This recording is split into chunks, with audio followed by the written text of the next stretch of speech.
Hi, this is Kevin Conroy, and you're listening to the Geekcast Radio Network.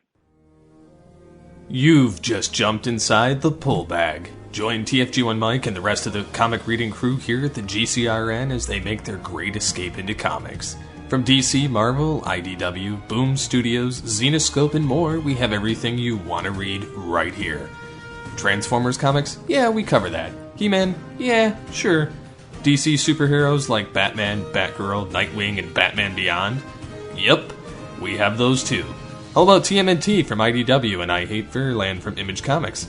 Yeah, we have all that here. Plus, so much more. It's all inside the pull bag here on the Geekcast Radio Network. So without any further ado, it's time to talk about the comics we are reading right now here inside the pull bag. Hello and welcome to The Pull Bag. This is episode 351. I am, of course, TFG1 Mike. Joining me is Ryan, the UnEvenFlow Markley. Hello, sir. Black. Hello. Hello. And we're continuing on with Batman Month. We started with Batman Beyond, Target Batman, over with Dan Jurgens and Will Conrad. And Ryan and I last week talked about Paul Dini's Dark Knight, A True Batman Story. We're continuing on, going back to Scott Snyder's run. The pull bag started with Death of the Family. I had actually gone back later and read Court of Owls and City of Owls, but where I jumped on full time for the podcast and for comics ongoing was the Joker's Return and Death of the Family. So once this volume 7 Endgame came around, the Joker's back, and I was like, ooh, hey, cool. And Steve Joker Megatron kind of thing. He's doing, we both have a lot of life stuff going on. I just got out of brain surgery a week ago. What? What? Sorry. I'm joking. Jeez. I know you are. So, and Steve's in the process of moving across country to Colorado from Michigan, so there's that. So he said, yeah, somebody's going to get high.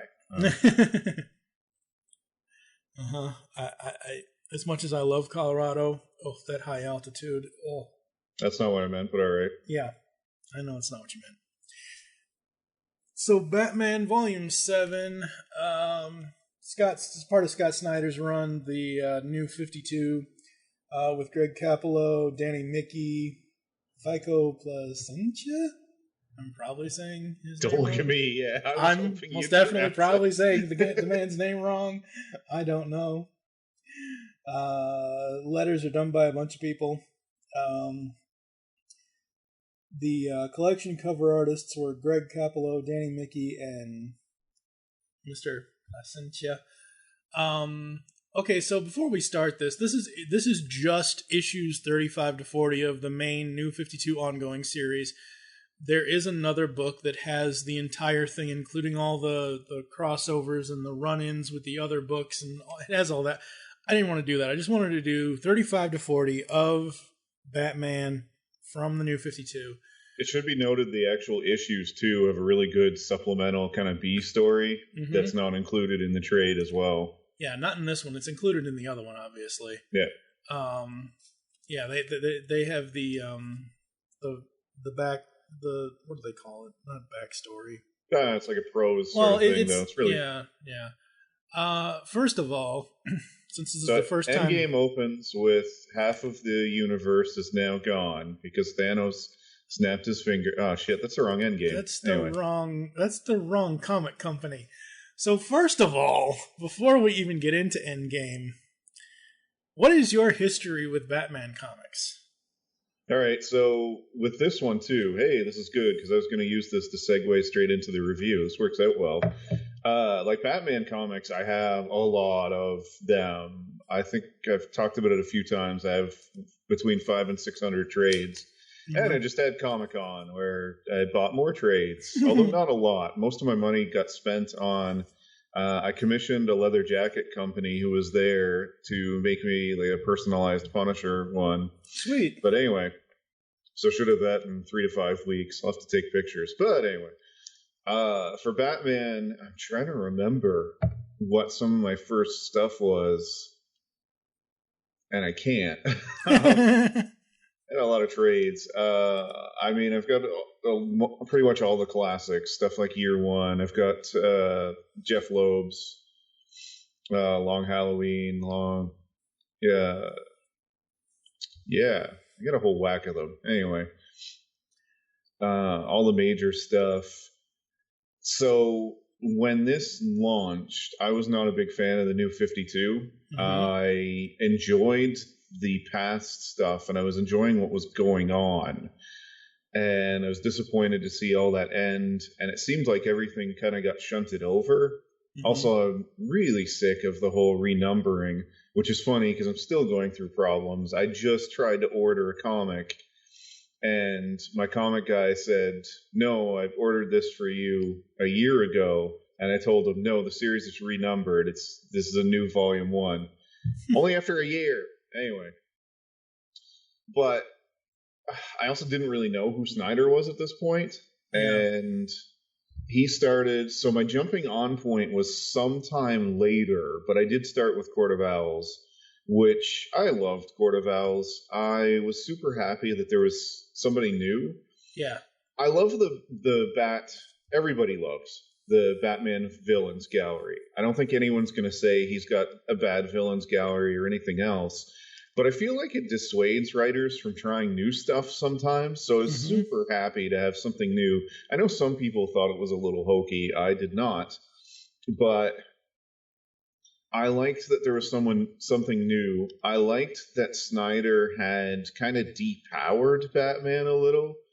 The one thing that bugs me with Batman, and we've all heard people do this, if Batman had time, he could beat up Unicron or whatever, which is just friggin' stupid.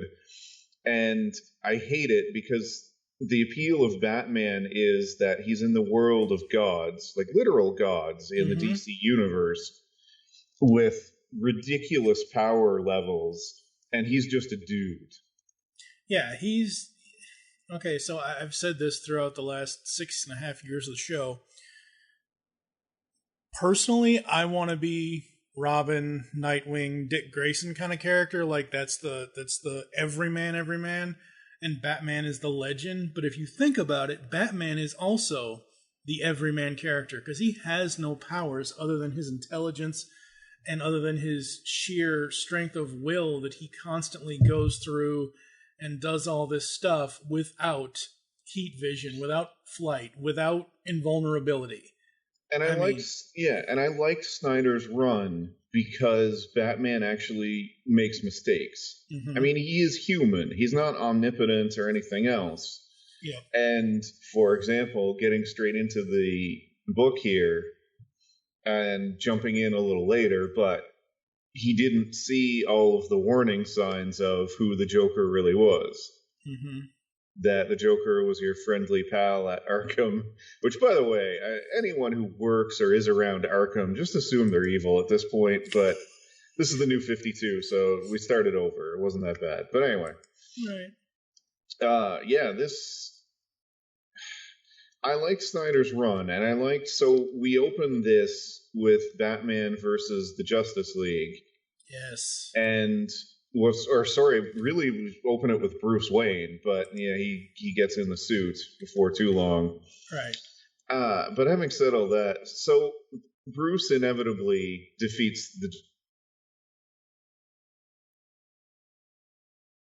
Snyder. He does it in a way that doesn't undercut how powerful these guys are. Like, they don't make them look like idiots.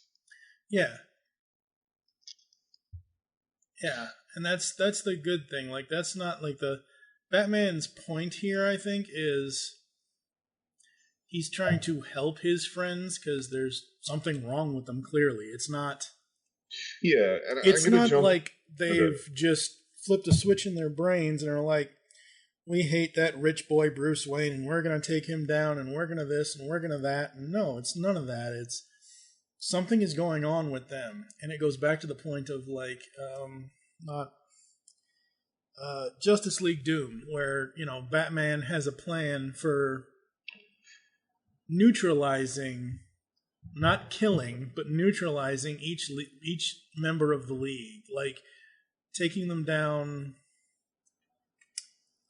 non-violently, non-lethally, basically. At least, non-lethal force, at least something that isn't going to kill them, but will at least incapacitate them. And just, man, it was so fun. I got to talk about Greg Capullo and the art here. I mean, well, we can talk about it through the entire thing. Yeah. His art was amazing in this entire run. Capullo, I think a lot of comic fans know from Spawn. Yeah. Which the art was always amazing in that series, no matter who was doing it. But his depiction of all of the Batman villains and characters in this run is magnificent. Yeah. He does a really, really good Wonder Woman. Very, very cool Wonder Woman, especially with fighting Bruce in the big old, gray bat suit that he's got on here. But yeah, I mean, we start out with this big fight with the Justice League. We have a few moments here and there with Alfred. Some of them I absolutely love. Like, what I love about Snyder in this specific story is that he handles the seriousness and the big action pieces of it all with using humor from Alfred. That's interesting. Yeah, well, we'll get into this when we review King's book, but it has a very different feel, these two trades. So yeah, and I'm going to jump around a bit here too, that I think anybody who's watched Batman the Animated Series or has really any experience with the Joker, but mostly an animated series version, I think pretty much everybody figured out that this was a new Joker toxin that was affecting the Justice League, and it turns people's feelings sort of the opposite of what they normally are. So it takes you to the mirror universe from Star Trek. Pretty much, yeah. Mostly from Deep Space Nine, though, because it wasn't really opposite in the original series. Well, anyway, so I was all right with that. The one thing I want to hit on, because I think we're going to jump away from the toxin in a bit, is that it was supposed to have lasting effects. And as somebody that's read on, it's kind of weird that none of the super people happen to have lasting effects or anything. It might have been nice if there was kind of some more long-term changes. It's only certain characters, but whatever. That's for a future sort of volume. I don't want to hold it against this, but just wanted to mention it.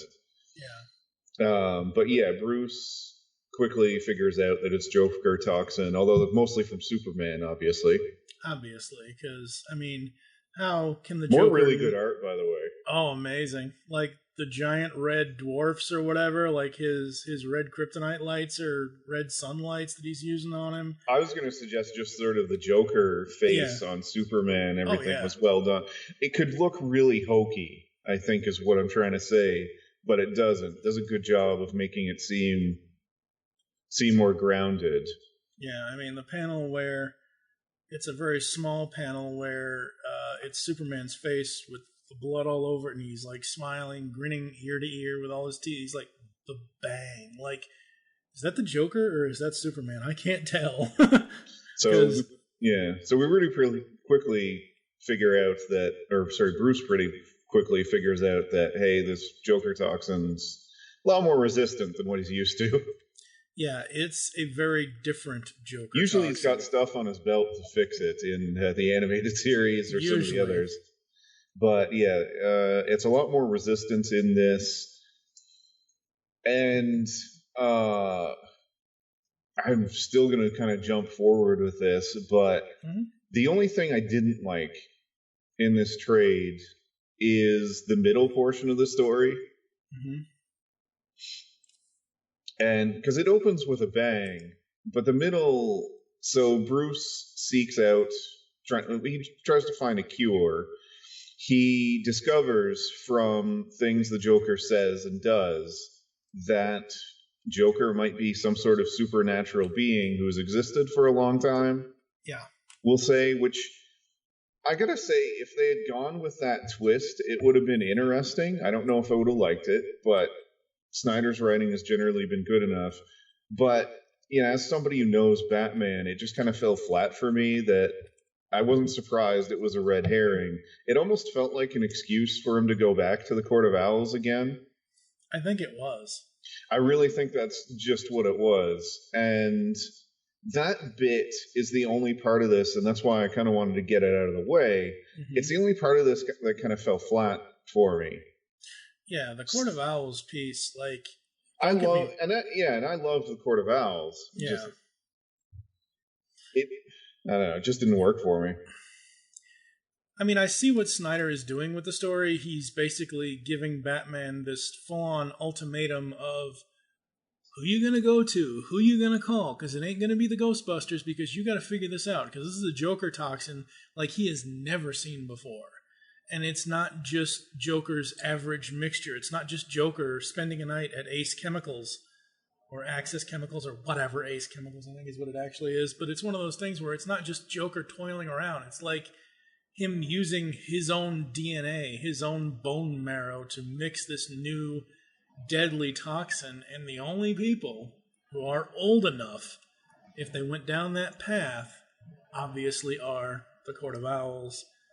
I don't want to just sit here and say it was an excuse for Snyder to go back to those characters, but at the same time, it's just what it felt like. I don't think it was. Like he's not a bad writer, and he's not somebody who just wanted to. I love the story. I think the story is great, but like you're saying, certain sections of it are kind of like, wait a minute here. I wasn't a huge fan, and again, we're still in the middle section too. The other bit that kind of fell flat. I didn't need to see Joe Chill again. I don't know. Yeah, that was a little. It much. Didn't work for me either. The setting up. I think part of it too is, and to be honest, I suspect most comic book readers are at this point nowadays, or even just your average Joe, in that I don't need to see Batman's origin again or redone in somebody else. Mm-hmm. We all know at this point, I get why they do it, not just Snyder, but comics. I get why DC does it. Movies, everybody. Yeah. I get why they do it, because they're trying to bring in new people. They're not just catering to us anymore. But the thing of it is you're right. I mean, I was like, oh, Joe Chill. Okay, cool. Sorry about your luck, but Kyle Higgins did it better in Batman Beyond when he had Jake Chill, Joe's great-great-great-great-great nephew or whatever. Like, that was a more shocking reveal to me than having original Joe Chill here.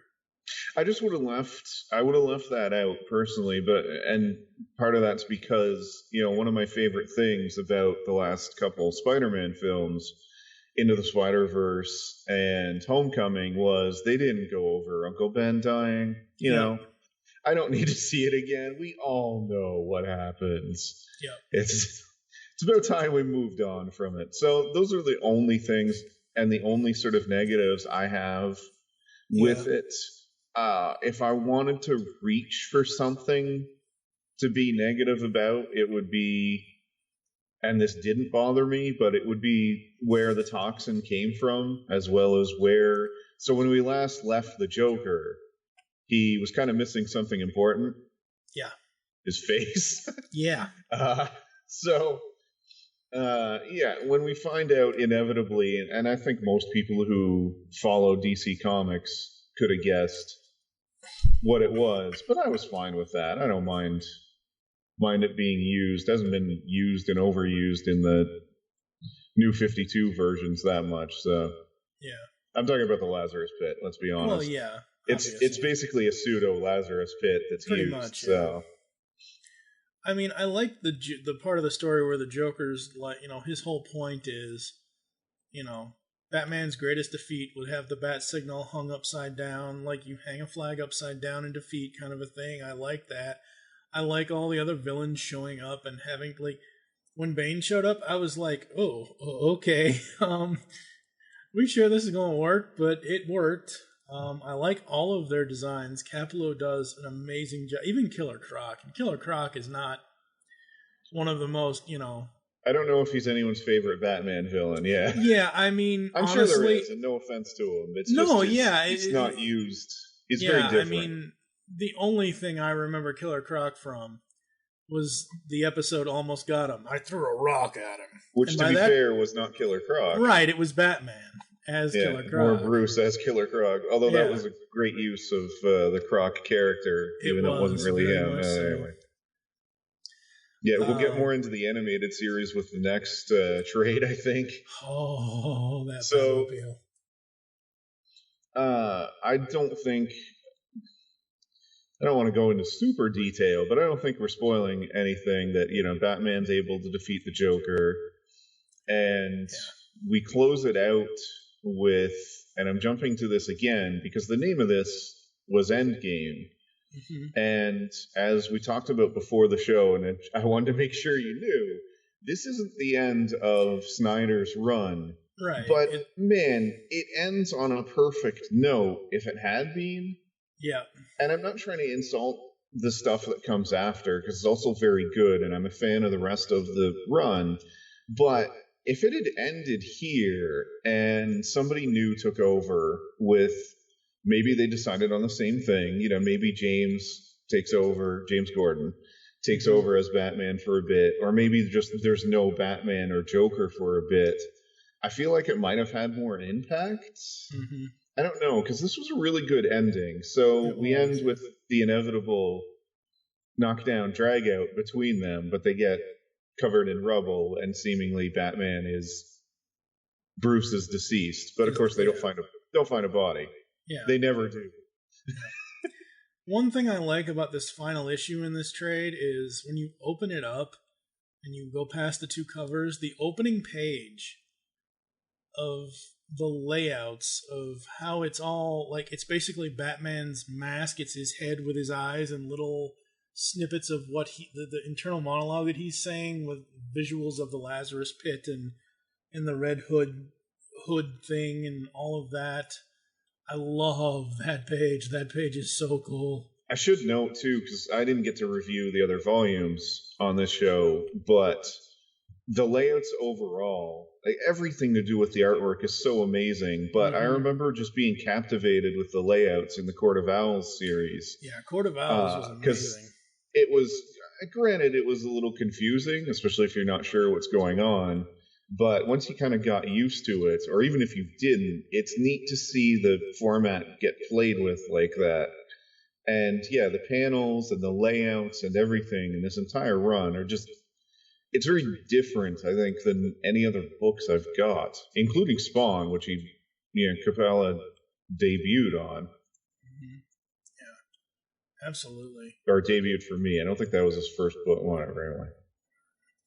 Yeah, Scott Snyder, Greg Capullo's run on Batman, even though this is not the end of the run, it was very, very cool. I'm glad I did go through and read this Joker story, because after Death of the Family, I was kind of craving another Joker story, and I understand writers and artists have to move on and tell other stories, like with Zero Year, like with everything that came between Volume 3 and now in Volume 7. But I was curious to see what other story Snyder and Capullo and Danny Miki were going to tell with the Joker, and that's one of the reasons why we're covering this, is because, holy crap, the Joker basically moved beyond, like in Death of the Family, he's like, you're my friend. In this, you're my enemy. Like, I don't care about you. I don't want to hang out with you anymore. I want to beat you the hell out of you. Yeah, it's fun reading them back to back, too, because he goes from a love or a need for him to just absolute, it's not hate, it's more disappointment in him. Yeah. So I find that he's so saddened, or he's heartbroken that Batman doesn't get it. Batman doesn't get a lot of stuff. It's true. Endgame, I'll give a 4 out of 5. I agree. And I would give it, I was thinking about that, I'd give it the exact same rating. It's just the middle that brings it down a little bit, and the red herring just didn't grab me. I'm sure for some people they thought, oh, maybe they're going to do this, but they did not. No, they didn't. I don't know if we'll return to volumes 8, 9, and 10 for Snyder's run. I'm not sure. right now, I am, after I read what we're going to talk about next week, I'm like, ooh, I'm all about this run now. So, coming up next week here in Batman month here in May on the Pull Bag, we've got the beginning of Tom King's run with Batman Rebirth 2016, I Am Gotham. So, spoiler alert, Batman did not die at the end of Endgame. Obviously. Where can the people find you online, sir? Of course we say that, but Wolverine stayed dead for what, 6 years? Which was weird. That still seems like an oddity to me. Uncle anyway. Ben still shows up. I mean, he's dead, but he still shows up in, like, you know, before his death kind of a thing, or he shows up in dream sequences, or... Well, the old rule was the only 3 people that stay dead are... There's the Waynes, Bucky, and Uncle Ben. It changed. It was Gwen Stacy. Uncle Ben, and Bucky. And of course, Bucky came back, so he got dropped. Gwen sort of returned, an alternate universe. Yeah. And Uncle Ben's pretty sparingly. Usually it's kind of dream sequences, or we're getting way off topic because Uncle Ben is not in Batman. To be fair, Bruce's parents have come back a couple times too. They have, but again, those are like dream sequences, or like I said, it's before their death. And Ra's al Ghul loves digging them up. Well, yes, there is that. I mean, that seems to happen a lot. Let's be honest. Ra's al Ghul likes digging a lot of things up. True. So, where can people find you online, sir? I'm at Nightbeat on Twitter. I'm at TFG and Mike. You can follow at the Pullbag and also at Geekcast Radio for all the other network updates. Join us next time in episode 352 when we talk about Tom King's Batman, I Am Gotham. Make your greatest game to comics, and we will catch you next time. I don't know. If you ever get the chance to go back, you should consider doing the... I will. I don't know. It's very different. You got a James Gordon that's not... Yeah, I mean, I remember reading I remember reading it when it first came out. I might go back just for the Gordon run, the Gordon volume, but I don't know. I also liked Bruce in that, because you get to see somebody who didn't want to be Batman. Yeah. Yeah, we might go back to it. I just don't know right now. Because let's be honest, being Batman would kind of suck. What a great gig. I mean, you know, if you listen to Amanda Waller from Justice League, you know, he was leaving his DNA all over town, and he was constantly, you know, that cartoon basically showed him popping pain pills all the time, because being Batman is not an easy gig at all. It should have been Bruce in the wheelchair looking terrible, not Bane. Yeah. Shut up. Shut up! I'm not hearing this. You've just heard the latest episode of The Pullbag, the GCRN's first comic review and discussion podcast. There are several ways to get in touch with us and leave feedback for the show. You can visit the website, geekcastradio.com, where you can comment on the episode and all of our different podcasts. You can rate and leave a review for the show on iTunes. Be sure to leave us feedback. Become a fan of us on Facebook, facebook.com/thepullbag.